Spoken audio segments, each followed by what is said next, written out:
Golden Hat Trophy returns to Austin. Volleyball continues to cruise through the Big 12. Soccer dominates their week as the season comes to an end. We'll be right back in College Press Box.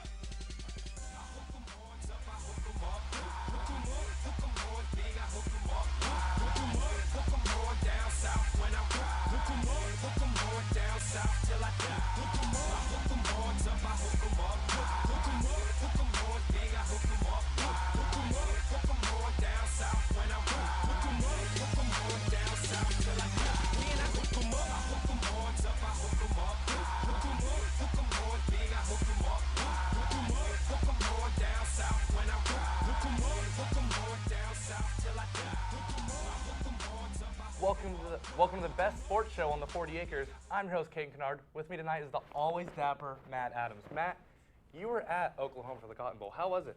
It was a pretty great experience.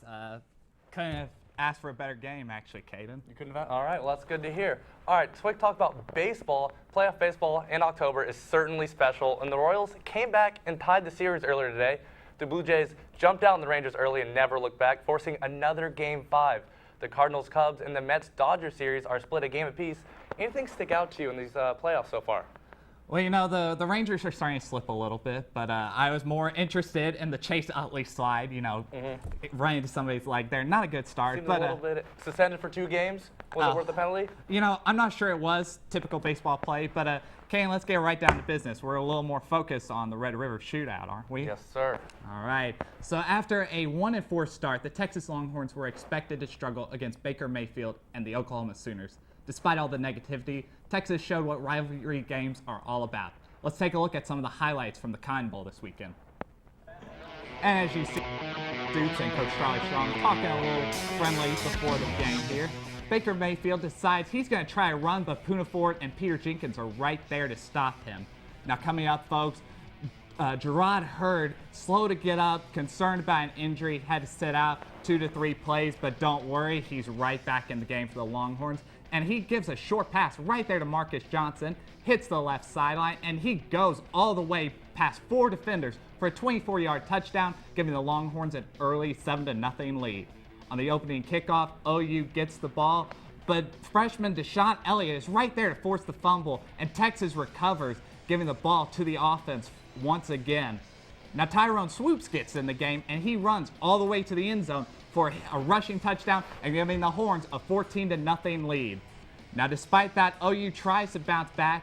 Mayfield tries to find Westbrook in the end zone, but he is short, setting up a field goal for the Oklahoma Sooners, and they would set up the score 14-3. Texas still leads. Now, however, Nick Rose decides he needs to get on the action, and he scores 17-3, extending the lead for the Horns. However, Baker Mayfield finally hits a wide open receiver, gets a little pump fake. He hits Sterling Shepard down the sideline for a 50-yard strike and setting up a touchdown. However, Swoops responds, getting a 2-yard score to Caleb Blewett. The score is 24-10. However, Baker Mayfield would respond here, and he finds his man down the middle for an easy 22-yard strike, and it would set up yet another Oklahoma score, this time an easy 2-yard run for Samaj Pirine. The score is 24-17. However, Jalen Hurd and the Texas Longhorns get the ball. Hurd runs, and that would be the final play of the game for the Longhorns. And as you can see, Marcus Johnson, Jonathan Gray, and all the Longhorns getting fired up for this big-time win in this Coach Strong era. Coach Strong gets the Gatorade bath. He gets the locker room celebration right there on the field, gets to wear the golden hat for the first time. And ladies and gentlemen, the players finally get to enjoy it. You see Caleb Blewett there. Senior, second time to wear this golden hat, so he's very excited about it, Karen. Very excited. Our reporter, Brianna Santiago, attended the game with Matt. After a week of turmoil, Texas came out on a mission against rival Oklahoma on Saturday in Dallas.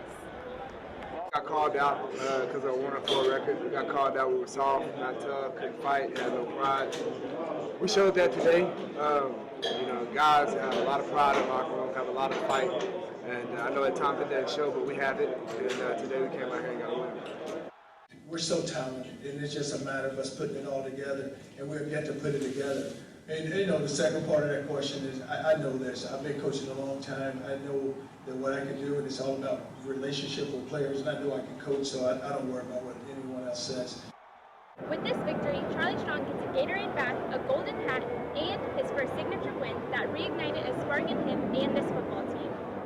I have to have a team focus, a team that has the desire, determination. When they take that field, like today, that was the University of Texas. That day was our day, and that's the team. And I just told them, and now, you know what, guys, it's too bad. You shouldn't have showed that performance today, because that's what we expect each and every week.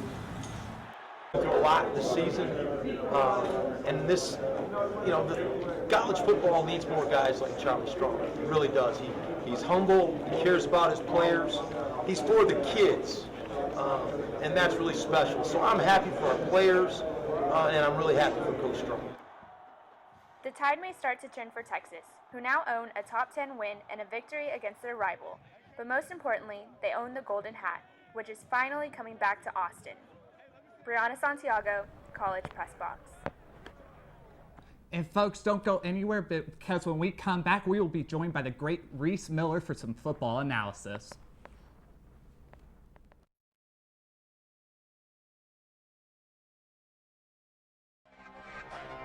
The 1-4 Longhorns beat the 10th-ranked Sooners Saturday, 24-17. The Sooners are the highest-ranked team beaten by the burnt orange and white under Charlie Strong's tenure. And we have Reese Miller joining us today as our football analyst. Reese, how are you doing?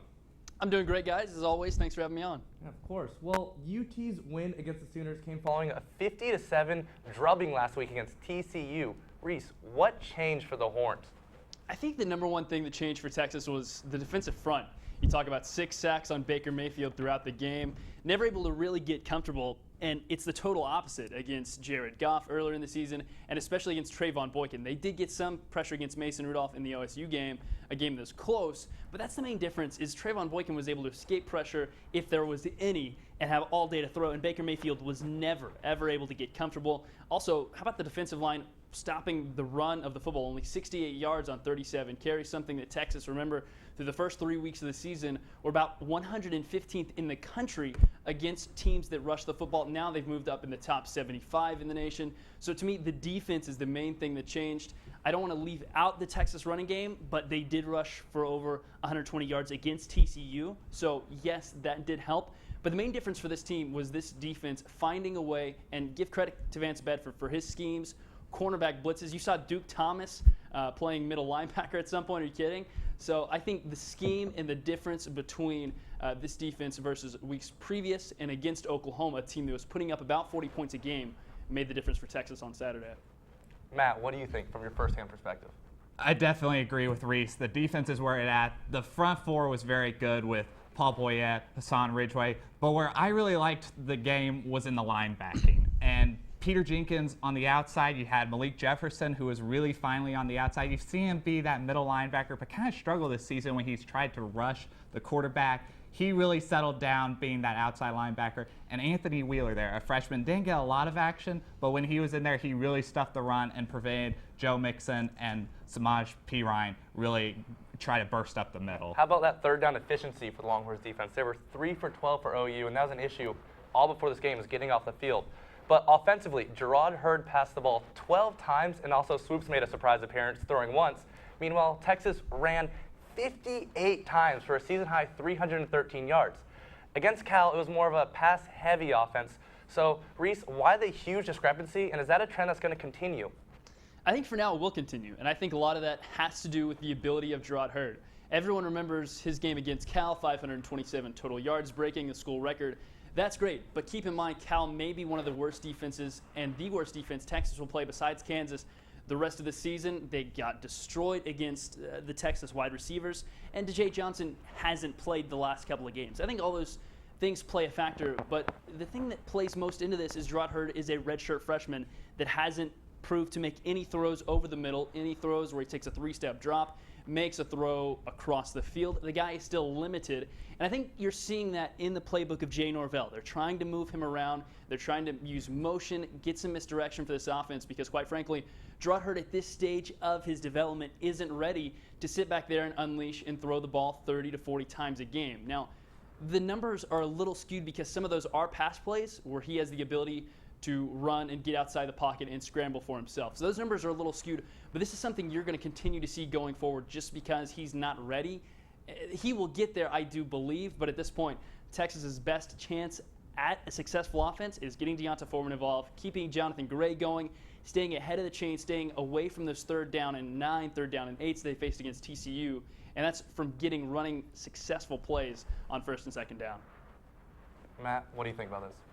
Texas has to stick with the physicality and running the football. You look at Gerard Hurd, yes, he can pass, but he is very young in this offense, and the receivers around him are also young too. When you look at Lorenzo Joe, Dorian Leonard, even John Burke getting in there, yeah, these guys may be great deep vertical threats going forward in the future, but right now they don't have that playmaking ability to be number 1 guys like a Josh Doxson we're seeing at TCU.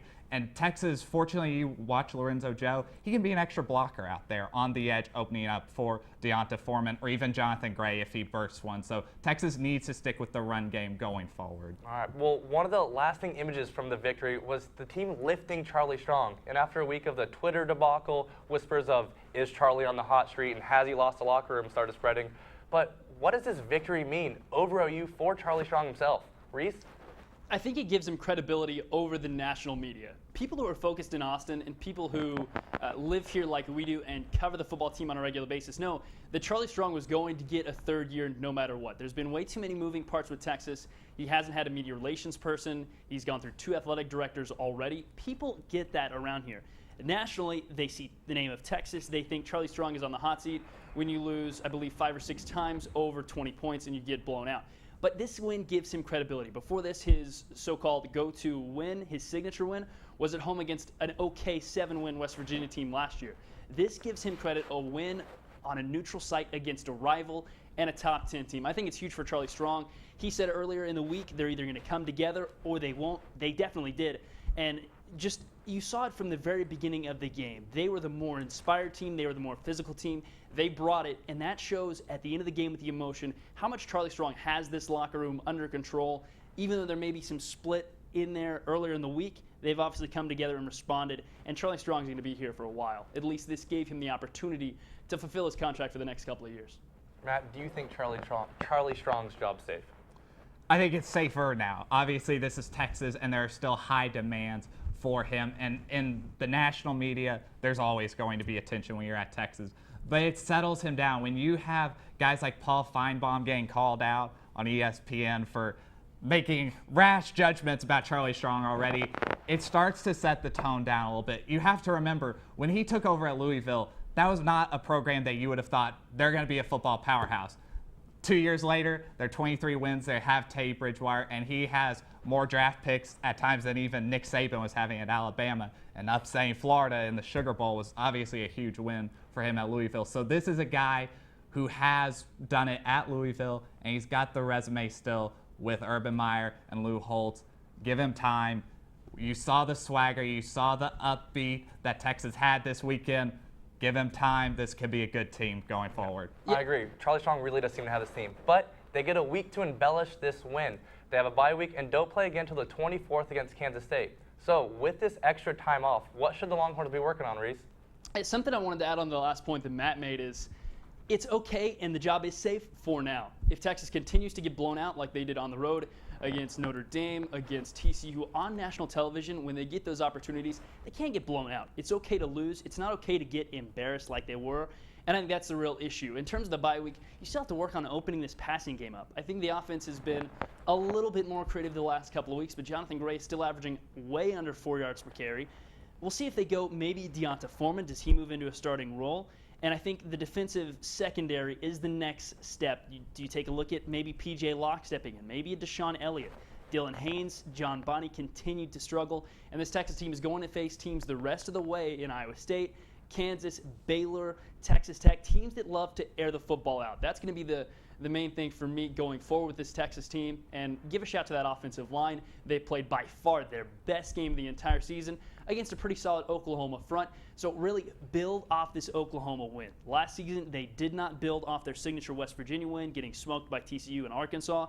This season, we'll see if they can build off. It seemed like they couldn't quite build off of and get better from Cal and Oklahoma State. Then they got blown out by TCU. We'll see if they can get better and build off something. But either way, a monumental win for the program. Everything positive heading into the bye week, and then against Kansas State at home. Everything positive. Also, the schedule gets a little bit easier for them going forward. So, Matt, what else do you think they need to work on? Yeah, the schedule gets a little easier for them. I think right now the first thing is dealing with Kansas State, because Kansas State has been a team under Bill Snyder that even when Texas was winning 10 games, he somehow knew how to beat the Texas system. So going forward, this game against OU was great. You were more physical than that Sooners team, but can you repeat that against a Wildcat team with Joe Huebner right now, who runs a very similar offense that Colin Klein did when he was there? Not a pretty offense, but physical, and will outman you every time. So if they can beat Kansas State going forward, hopefully that gives them some momentum when they have to play Baylor or teams that are more of a spread offense. You have that kind of mojo on your side. Hopefully you can add that and maybe find ways to contain those high-flying offenses. Well, we'll find out in 2 weeks. But Reese, thank you for joining us. Always a pleasure. But to the shock of many, there's actually other sports on Texas besides football. Volleyball, soccer, tennis, and golf all had games last week. Stick around. This is College Press Box.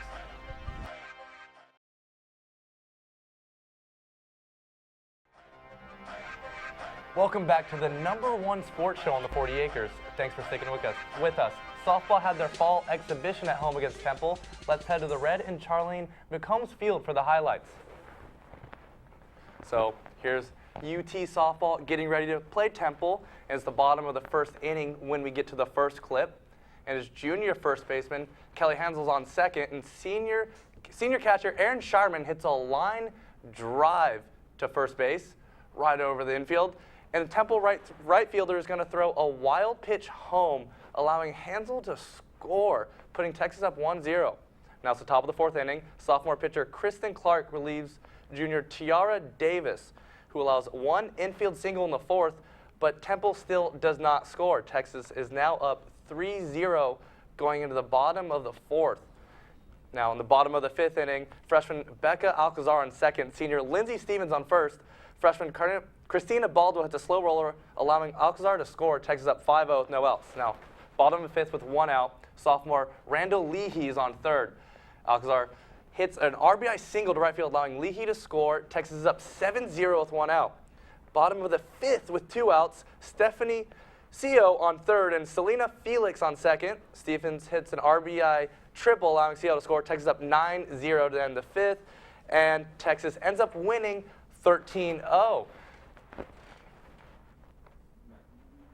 Last Wednesday, #2 Texas traveled to Waco and swept the Bears in 3 sets. With the win, the Longhorns posted their 11th sweep of the season and their 27th straight win against Baylor. Senior Amy Neal and junior Paulina Craito both had double-digit kills, 12 and 10 respectively. #2 ranked Texas volleyball killed it on their own Red River rivalry. The Longhorns defeated Oklahoma 3-1 Sunday. Oklahoma won the first set, but then the Longhorns grabbed the game by the horns, never losing another set. Senior Amy Neal and junior Chiako Obagu both had double-digit kills with 20 and 12. Kat Brooks had a career high with 15 digs against the Sooners. The Longhorns host Texas Tech next Saturday on LHN. And Texas soccer took to the field on Friday against Iowa State and came away with a 2-1 victory. The Longhorns freshman Alexa Adams posted her first 2-game goal game.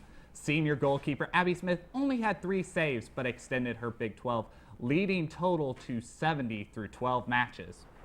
Abby Smith next game tied a career record of 29 total shutouts, this time goose-egging the Horned Frogs. Texas aided Smith by scoring 3 goals, beating TCU 3-0. It was Smith's 5th shutout of the season, and Alexa Adams with another 2-goal game, going back-to-back, and then Kelsey Shimmick added another goal for their 2nd of the season. And men and women's tennis took to the action this week in the ITA All-American Championship. The women were out in Los Angeles. Senior Brianna Addison fell in straight sets to the top player from Florida Friday afternoon in the 2nd round of the tournament. Texas women will participate in the Texas Regional Championship from October 22nd to the 26th. Now, men's tennis didn't fare any better in Tulsa as they did not make it out of the qualifying singles and doubles rounds. They will participate in the upcoming ITA Texas Regionals Championship in Houston on October 24th. And then Texas women's golf finished the Jim West Challenge 5th place on Tuesday at the Tapatio Springs Golf Club. The Longhorns did shoot a third round 285, the lowest round for any team on the day. Junior Haley Mills led Texas, finishing in a tie for 5th individually. And for Texas, the top 5 finish marks the best finish since ending second a new Spring Break Classic in March 2015. Texas will be back in action to host the Betsy Rawls Invitational at UT Golf Club on Monday, October 19th. While the Red River action took place this weekend, Texas rowing participated in their first event of the season in Waco at the head of the Brazos. This follows after the Longhorns posted a program best 7th place finish at the 2015 NCAA Championships. Now folks, don't go anywhere, because when we come back we will talk more Red River action and tell you what to watch out for this week.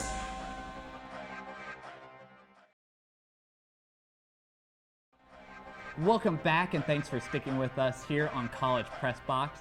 This week, our very own Jessica Robbins went out and talked to students about traditions and the rivalry of OU weekend. This is Jessica Robinson with this week's Man on the Street, here to test the knowledge of those on the 40 acres about the Texas OU rivalry. I am here with Felicia Holman. Hannah Story. I'm Nick. I'm here with George. And George, to warm you up for this interview, can you say Red River Rivalry 3 times fast? Red River Rivalry, Red River Rivalry, Red River Rivalry. Red River Rivalry, Red River Rivalry, Red River Rivalry. That was spot on. Do you practice? No. It's just natural? No, that was really difficult. Do you know who is currently in possession of the Golden Hat Trophy? Us. Texas. I don't know. No, I do not. Oklahoma? Oh, this Oklahoma, is that right? Oh, I got a friend from Oklahoma. That was... They won last year, so I figured they had it. Yeah. Inspired by my colleague Reese Miller, if you were to make up any carnival food in honor of the state fair, what would you make? And it could be any fried creation, anything you'd like, and what would you call it? Ooh. Okay, my favorite carny food, so it'd have to be something hot. Food of my choice? Fried. Meaty. With some sweetness in there, so maybe... And I would make fried Oreos. I'd call them Froreos. And it is carny, so I'm gonna say a ground beef empanada with caramel sauce. And what would you call that? Golden fried empanada with caramel sauce. Oh, that is awesome! This past weekend, the Texas Longhorns brought back the Golden Hat Trophy to Austin. Jessica Robinson, College Press Box. Now let's take a look this week in Longhorn sports. On Thursday, October 15th, softball is playing Blinn College, 6:30 p.m. Then Friday on the 18th, Friday through Saturday, men's and women's swim and dive is going against Florida and Indiana at 4 p.m. Then Friday through Sunday, men's golf is at the U.S. Collegiate. And this Friday, soccer will take on Texas Tech in Lubbock at 7 p.m. Saturday, volleyball will take on Texas Tech at 5 p.m. on the Longhorn Network, and you can check them out at Gregory Gym. And track and field will take on the pre-national invitational this weekend. But before we go, there were plenty of fun images or videos kind of focusing on Charlie Strong at the end of the game. In one Vine, he has his players, player surfing, just a pure jubilation being lifted up by his players. And there's another photo that stood out after the game. So here's Chuck, all smiles, wearing the Golden Hat Trophy. But if you look closely, or not that closely, at the top left, just look at the size of his finger. Oh my gosh, that pistol is pointed at Matt. That's one of the biggest fingers I've ever seen. It really is one of the biggest fingers I've ever seen, and he really is taking it to everybody that he's #1 right now. I know that's an index finger, but I think that victory was a big middle finger to all the boosters that were not a fan of Charlie Strong. So, since there's no football this weekend, what are you going to do? Well, I guess I'll have to start learning a little bit of MLB here. Try to enjoy as much as possible, but I'm unfortunately going to be working this weekend covering the Texas Book Festival. Ooh, riveting. But that's Texas Sports in 30 minutes for the past week. Tune in Wednesdays at 9 for the best sports debate show on campus, College Crossfire, with your host, Reese Miller. You can follow them on Twitter at CollegeXFire. And if you want to follow us on Twitter, be careful, but we're at College Press Box. From everyone in Master Controlled Studio, Reese Miller, Matt Adams, I'm Caden Kinard, and have a great night.